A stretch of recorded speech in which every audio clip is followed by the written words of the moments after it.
c'est une influence qui se veut discrète, mais qui s'étend dans toutes les strates de la société française. Gérald Darmanin a tiré hier la sonnette d'alarme contre l'entrisme des frères musulmans.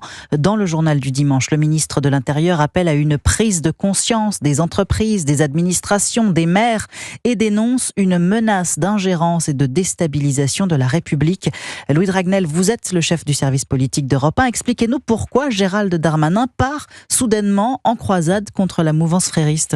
Gérald Darmanin le dit lui-même, les frères musulmans sont sur le point de franchir un point de bascule en France.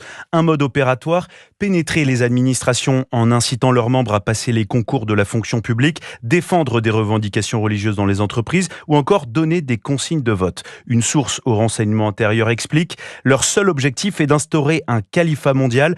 En clair, tout est bon pour faire la promotion de l'islam, essayer de rendre la France charia compatible. À chaque fois, une stratégie insidieuse, celle des petits pas en se levant dans toutes les strates de la société. D'abord avec un discours lisse, toujours dans le respect de la loi. Les frères musulmans s'adaptent en permanence, mais pratiquent un double discours, en réalité très politique, la victimisation permanente autour de 3 concepts, le racisme d'État, l'islamophobie et les violences policières. Le problème, c'est que la DGSI ne peut utiliser que le cadre juridique de la lutte contre les ingérences étrangères pour les surveiller. Face à une organisation pas vraiment structurée, sans véritable chef, les limiers du renseignement n'ont d'autre choix que de regarder les flux financiers, comme ceux qui viennent par exemple du Koweït. Louis Dragnel, les frères